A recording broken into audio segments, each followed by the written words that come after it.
What's up, everyone? Welcome back to another review, and this time we're taking a look at the Netflix original movie, The Killer, based off the graphic novel of the same name by Alexis Nolat. The film is directed by David Fincher and written by Andrew Kevin Walker of Seven fame. The film also stars Michael Fassbender in the titular role as the killer. The overall plot of this movie is as follows. The killer gets embroiled in an international manhunt after a hit goes horribly wrong. Okay, so with all that being said, let's talk about this movie. So The Killer will not go down as one of David Fincher's best works, but it will go down as a very entertaining piece of work. I can describe this movie as being something very, very similar to Panic Room, in which it's a movie that's more or less light in terms of its plot and in terms of its complex characters, but it's just trying to be a very entertaining thriller. And that's what The Killer is. The Killer is a very entertaining thriller. It has a very simple plot, and it has characters that are not overly complex, but you care about them enough to want to see them accomplish their goals. That is the best description that I can give The Killer. I think if this movie was in lesser hands, in terms of its director and writer, that this movie would be just very, very forgettable. Even Michael Fassbender, as talented as he is, I don't think he could have made this movie good without the talent of an Andrew Kevin Walker and a David Fincher. But because you had that winning combination, and of course Fincher and Walker together crafted Seven, you have a movie that pretty much will stand out as being a really good piece of work. And that's what this movie is. It's a very good piece of work. So let me get my positives out of the way first. Positive number one, and the most important, Michael Fassbender as the title role of the killer, I think was absolutely great in this movie. I like how the killer uses minimalistic dialogue. Most of the killer's dialogue is pretty much him monologuing in his head, going over his daily routine and what his job and how he approaches his job. He's somebody who is very good at what he does. He has strict routines, and he basically has no form of empathy or anything while going on his contracted work. He's somebody who is strictly all about the business. And I thought Michael Fassbender turned in a very good deadpan performance as the killer. Like, Fassbender came across as very cold and calculating in this movie. There were legit scenes where he'll give characters just like an emotionless stare, and to the character, we don't know what's going on in his head, but to the audience, we know exactly what he's thinking. But Fassbender's facial expressions never change. It's just cold and calculated, almost as if a statue is looking at you with a lifeless stare. Fassbender absolutely was great in this role, and Fincher directed him beautifully. Zero complaints about Michael Fassbender, the title role. He was great. He handled himself really well in the action sequences too that are in this movie. So he deserves a lot of credit for that as well.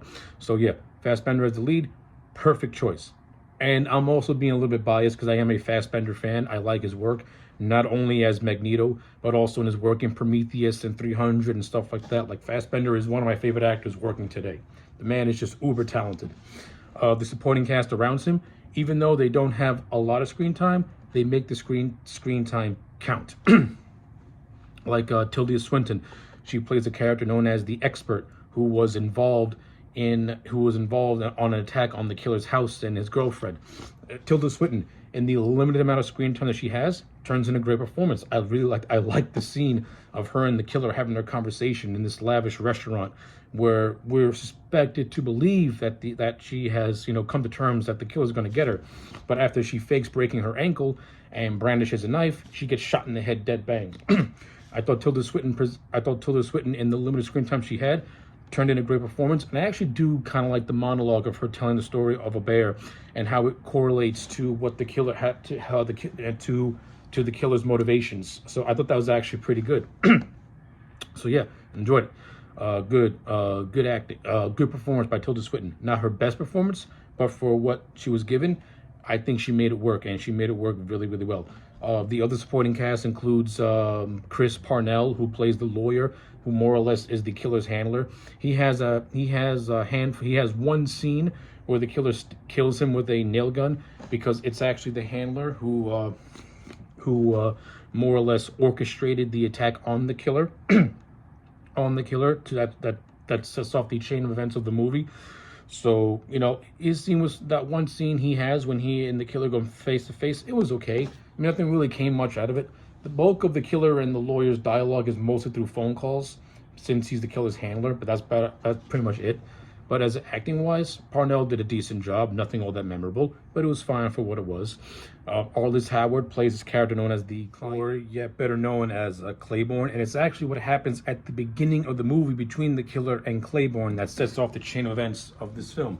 So this movie David Fincher and Andrew Kevin Walker did a smart job at dividing certain sections of this movie into chapters.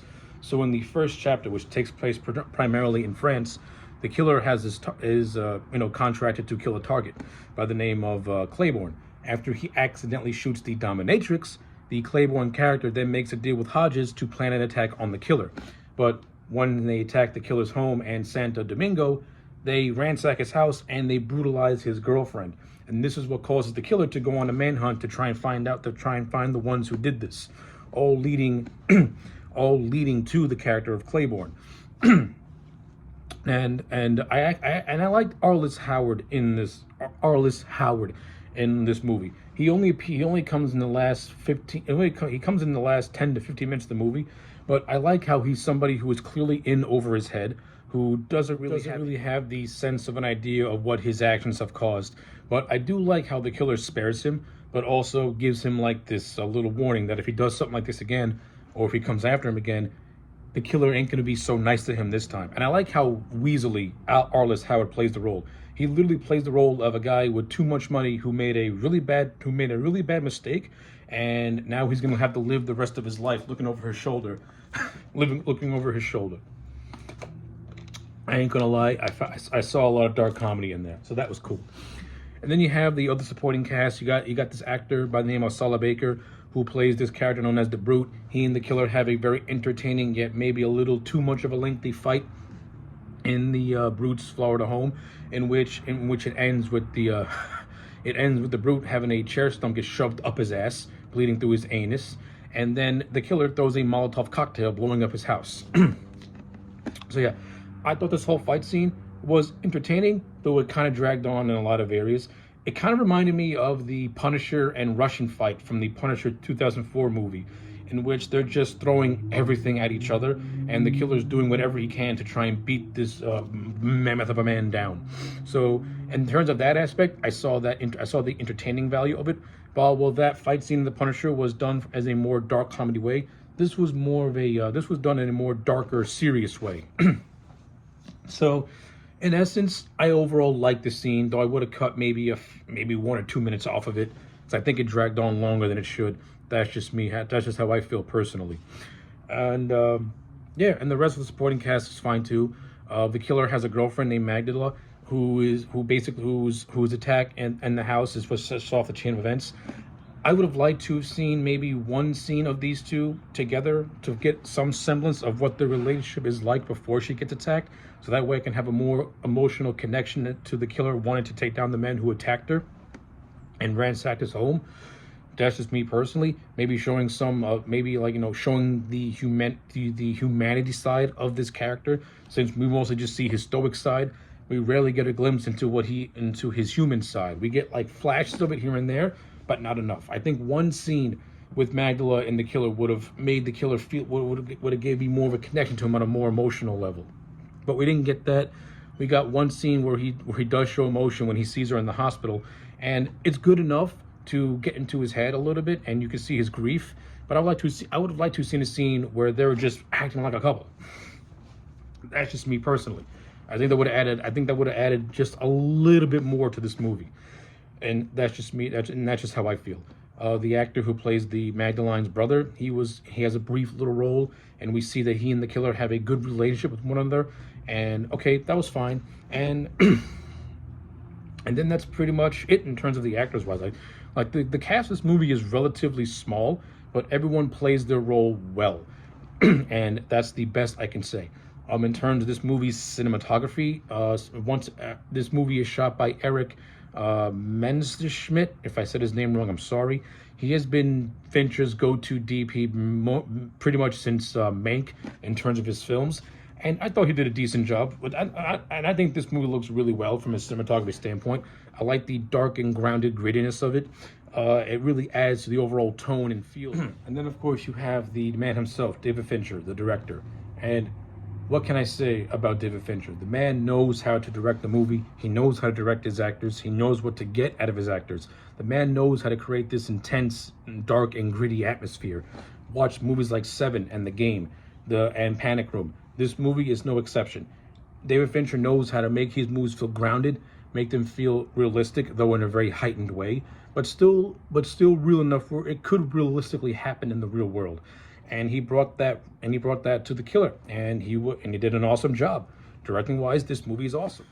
So yeah, I think I pretty much covered all there is to cover about The Killer. Like I said, I don't consider this to be one of David Fincher's best works, but I like it in the same vein that I like Panic Room, which is just a good, simple action thriller that is very entertaining. Like when David Fincher does popcorn movies, he makes exceptionally entertaining popcorn movies.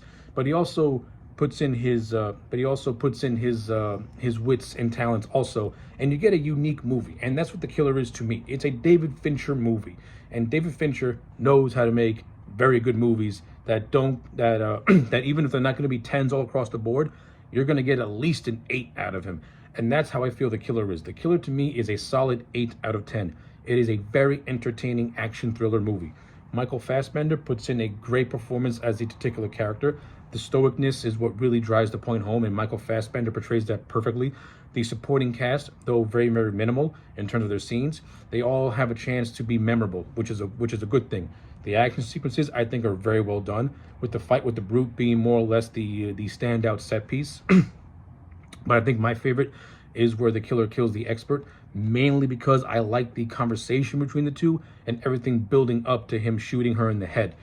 This movie has a good use of dark humor, which I like it a lot. I like the scenes of the killer going from place to place while he's trying to find his targets. That was done in a very suspenseful way. The score by Atticus Ross and Trent Reznor also really adds to the overall grounded, gritty atmosphere of this movie as well. It's kind of done in the same vein of The Girl with the Dragon Tattoo or Gone Girl in terms of how the music just heightens up the atmosphere. So that's all good stuff. So yeah, 8 out of 10 for The Killer. Let me know your thoughts in the comment sections down below. Like the video and subscribe, and I'll check you back next time for more.